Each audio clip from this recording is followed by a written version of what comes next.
Hello everyone. आज हम लोग क्लास 12 के लिए मानव स्वास्थ्य और रोग चैप्टर से है ना एक टॉपिक को चुने हैं। तो मानव स्वास्थ्य और रोग में हमारा इस चैनल पर आपका पिछले भी बहुत सारा वीडियो मौजूद है, आप जा करके देख सकते हैं। आज समय बर्बाद ना करते हुए आज हम चर्चा करेंगे किसके ऊपर, प्रतिरक्षा तंत्र के ऊपर चर्चा करेंगे, है ना, या इम्यूनिटी इसको कहते हैं या असंक्रमणता कहते हैं। ठीक है, क्या है ये, इसे समझना। असंक्रमणता या प्रतिरक्षा तंत्र हमारा शरीर का अंदर का हिस्सा है जो हमें विभिन्न तरह के रोगों से बचाने का काम करता है ना। जब भी हमारे शरीर में किसी भी तरह का सूक्ष्म जीव वगैरह का आक्रमण होता है, बाहरी रोगाणु रसायन वगैरह अंदर पहुंचते हैं, तो हमारा प्रतिरक्षा तंत्र का प्रयास यही होता है कि किसी भी तरह से हमें रोग युक्त होने से रोक दिया जाए, है ना, मतलब कि हमें बीमारी से बचा लिया जाए। तो ये शरीर को वही लिखे है कि यह शरीर को क्या करता है, संक्रमण से सुरक्षा प्रदान करने का काम करता है। प्रतिरक्षा तंत्र कई तरह की चीजें हैं जो हमें सुरक्षा देगी। तो जहां पर विज्ञान की वह शाखा जहां हम लोग असंक्रमणता या प्रतिरक्षा तंत्र का अध्ययन करते हैं उसको प्रतिरक्षा विज्ञान या इम्यूनोलॉजी के नाम से जानते हैं। अब सबसे बड़ी चीज है, अगर हम लोग एंटीबॉडी का चर्चा ना करें तो ये प्रतिरक्षा तंत्र ही अधूरा रह जाता है। ये एंटीबॉडी क्या है, तो जैसे कि बाहर से कोई भी चीज हमारे शरीर में प्रवेश करता है, चाहे वो कोई रसायन हो, सूक्ष्म जीव हो। सूक्ष्म जीव तो कई तरह के होते हैं, जीवाणु हो गया, विषाणु है, आपका कवक है ना, तो प्रोटोजोआ है। ये सबसे हमारे शरीर में क्या होते हैं, तो रोग उत्पन्न होते हैं। तो हमारे शरीर में जाकर के ये कोई भी अगर रोग उत्पन्न करते हैं तो इसे क्या कहते हैं, एंटीजेन कहते हैं, बाहर से पहुंचा हुआ पदार्थ कहते हैं, फॉरेन पार्टिकल कहते हैं, है ना, जो हमारे शरीर में क्या कर सकता है, रोग उत्पन्न कर सकता है। अब बात है कि ये जो रोग उत्पन्न करते हैं एंटीजेन, तो रोग उत्पन्न करने के लिए हमारा शरीर इनको छोड़ तो नहीं देता है ना, वो कुछ ना कुछ व्यवस्था करता है जिससे क्या कर सके, तो उसे रोग युक्त होने से रोक दिया जाए, है ना। ऐसी कोई क्रिया करता है जिससे वो रोग युक्त होने से क्या हो जाते हैं, बच जाते हैं। तो ये रोग युक्त होने से बचते कैसे हैं, तो बहुत सारा विधि है। उसी में हमारा शरीर में एक लिम्फोसाइट होता है ना।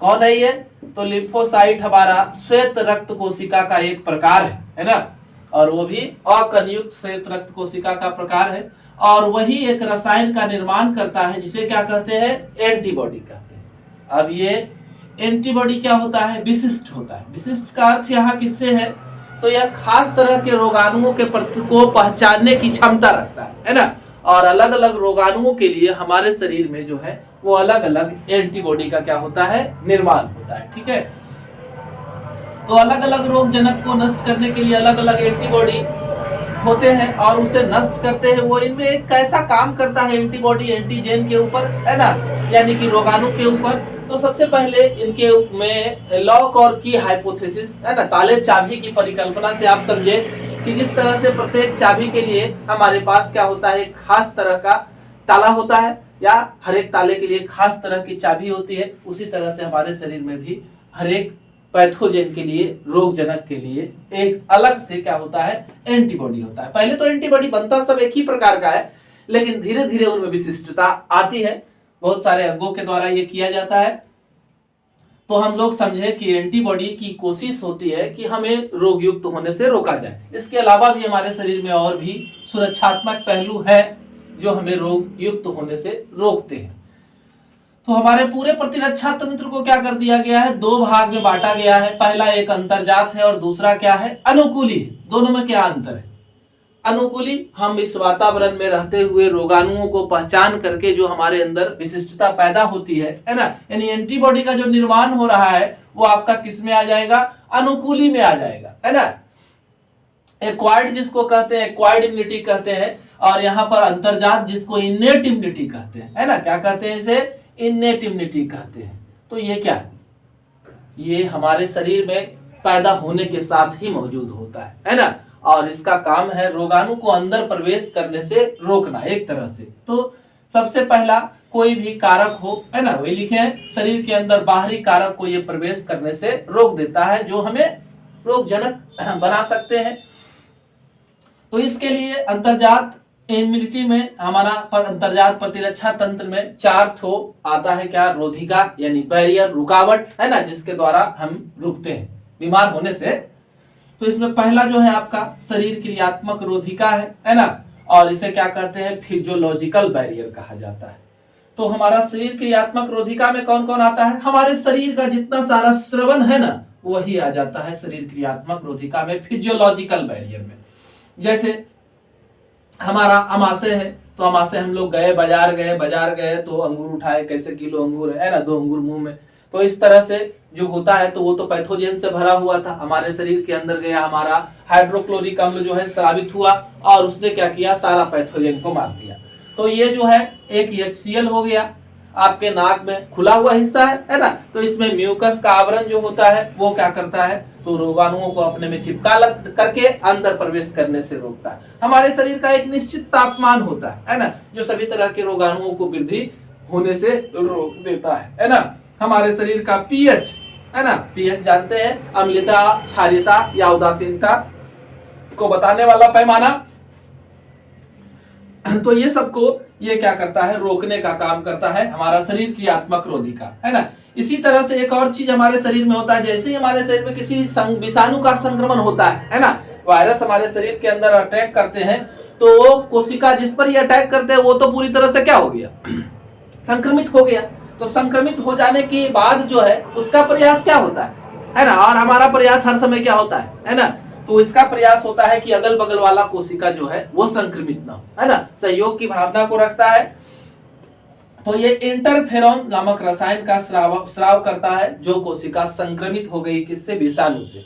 इंटरफेरॉन जो है एक तरह का ग्लाइकोप्रोटीन है ना, और ये क्या करता है, निकटवर्ती कोशिका को संक्रमित होने से रोक देता है ना।